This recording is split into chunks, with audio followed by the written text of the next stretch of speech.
পশ্চিম মেদিনীপুরের ব্রহ্মঝাড়ুল গ্রামের গ্রাম প্রধান শম্ভু সরেন তার বক্তব্য অনুযায়ী আদিবাসীদের জীবনের কষ্টের কথা জানালেন। বাংলার মুখ্যমন্ত্রীর কাছে আবেদন করেন আদিবাসীদের জন্য যাতে কিছু করতে পারেন। নমস্কার, আমি শম্ভু সরেন, চন্দ্রপুরা 1 নম্বর ব্লকের 4 নম্বর অঞ্চলের প্রধান। 4 নম্বর অঞ্চল মানিককুণ্ডু অঞ্চলের প্রধান, 4 প্রধান। নম্বর অঞ্চল মানিককুণ্ডু অঞ্চল প্রধান।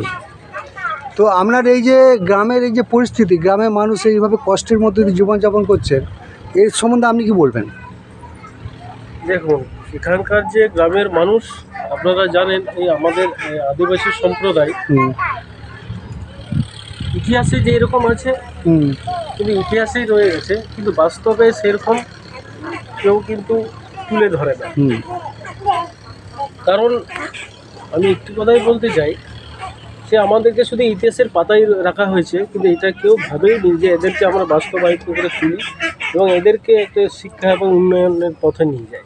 সবাই কিন্তু মুখে বলে, কিন্তু কেউ করে না। আমি একজন প্রধান, আমি চেষ্টা করব, আমি একজন কি বলবো আদিবাসী, আমি চেষ্টা করব এনাদের যাতে বাড়ি এবং মুখে দুমুঠো অন্ন, আশাক পোশাক, শিক্ষা।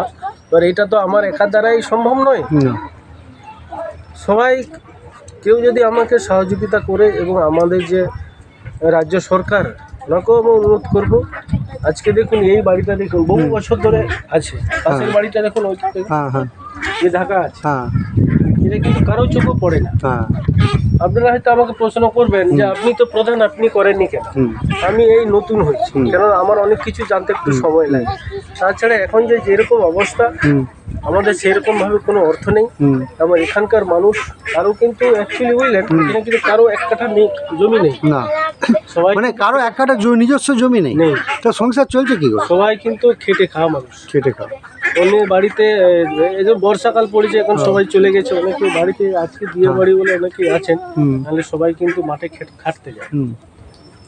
এখানকার আমি চেষ্টা করছি এদেরকে আমি একটি জোর দিই, দেখো সরকার কি দেয় না দেয় সেটা আমরা পরে দেখবো। সবচেয়ে বড় জিনিস আমাদের প্রত্যেকটি ছেলে মেয়েকে যাতে ওরা মানে স্কুলে যায়, উচ্চ শিক্ষিত হয়। আজকে আমি অভাবের জ্বালায় বেশি পড়াশুনো করতে পারিনি, তবু সবার আশীর্বাদে যতটা পেরেছি করেছি।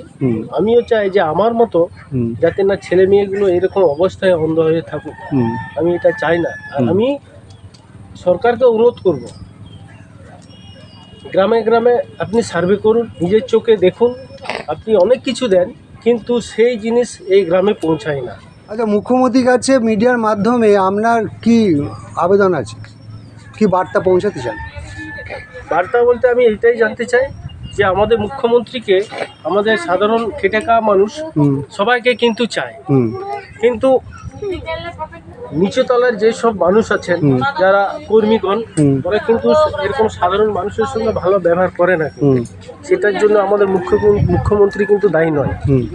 ওরা কিন্তু এইগুলো কোনো, যদি আমরা এখান থেকে কোনো যদি এক্সেল ফরম্যাট যদি বেরোয় আমাদেরকে বলে, আমরা কিন্তু যথাস্থানে ফরম্যাটগুলো ফিল আপ করে এবং দিয়েও দিই, কিন্তু জানি না আপনার কাছে কেন যাচ্ছে না, মানে দপ্তরে যাচ্ছে না কেন যাচ্ছে না। তাহলে আজকে এই গ্রাম আমরা কি বলবো, মানে প্রায় আমার যতটা জ্ঞান, আজকে আমি এখানে আমার বয়স প্রায় 40 পেরিয়ে গেছে। তার আগে থেকে আমার বাপ দাদুরা এখানে কিন্তু বাস করত। তার আগে থেকে আমরা কিন্তু বহু আবেদন করেছি, বহু কিছু করেছি, কিন্তু কেউ কিন্তু এই গ্রামের জন্য তাকায়। আপনি আমাকে ঘুরে প্রশ্ন করবেন যে আপনি প্রধান, আপনি দেখুন, আমি অবশ্যই দেখব, কিন্তু মানুষকে দেওয়ার জন্য পর্যাপ্ত যেগুলো অর্থ, সেটা কিন্তু আমার কাছে না এলে আমি কিন্তু পারবো না। আমি মানুষের পাশে দাঁড়াবো, ভাত নেই চাল নেই সেটা আমি আমার বাড়ি থেকে দেবো, কিন্তু অন্যান্য যে সার্ভিস সেগুলো তো আমার দ্বারা সম্ভব না। আপনি পাবেন করতে? হ্যাঁ, আমরা তো নিজেরই সংসার চলা খুব মুশকিল। হ্যাঁ, তাহলে সেই হিসাবে আচ্ছা, আপনি যে আপনার নেতৃত্ব আছে বা আপনি যেটা গ্রাম প্রধান হয়ে আরও কিছু সোর্স করতে পারবেন, সেসব সোর্স এই গ্রাম প্রধান এই গ্রামের জন্য করেছেন? হ্যাঁ করেছি, সোর্স করেছি। এই আমাদের কি বলবে পঞ্চায়েত ভোটের কয়েকদিন আগে এই রাস্তাটি ঢালাই হয়েছে, এই রাস্তাটাও দিয়েছি। জানি না এখন এমন সমস্যা চলছে কিভাবে করব। আমাদের মিডিয়ার মাধ্যমে মুখ্যমন্ত্রীর কাছে আপনার কি আবেদন থাকতে পারে? মুখ্যমন্ত্রীর কাছে আমার আবেদন তো অনেক আছে, হুম ওনাকে বলার মতো তো আমার ভাষা নেই। হুম আমি ওনাকে একটি অনুরোধ করব, হুম গ্রামে আপনি এমন মানুষজনকে পাঠান যে এখানে এসে সঠিকটা দেখে সার্ভে করে আপনাকে সঠিকটা যেন দেওয়া হয়, সঠিকটাই সঠিকটা দেওয়া হয়, মানে মাঝখানে যেন কোনো ধোকা না হয়, মাঝখানে কেউ যেন না থাকে, কেউ না থাকে, না কেউ থাকে। থাকলেই এটা গন্ডগোল, গন্ডগোল, সঠিক কাজটা হচ্ছে না। সঠিক কাজটা হচ্ছে না। হুম। কিন্তু একটা জিনিস জেনে রাখবেন, হুম মুখ্যমন্ত্রী আমাদের যে মামাটি মানুষের নেতৃত্ব, তার পাশে কিছু আমরা আছি। আমি কিন্তু ওনাকে প্রচুর শ্রদ্ধা করি, এখনো করি। পশ্চিম মেদিনীপুর থেকে প্রেমচাঁদ ফৌজদারের রিপোর্ট, চেতনা বার্তা, জেগে থাকে, জাগিয়ে রাখে।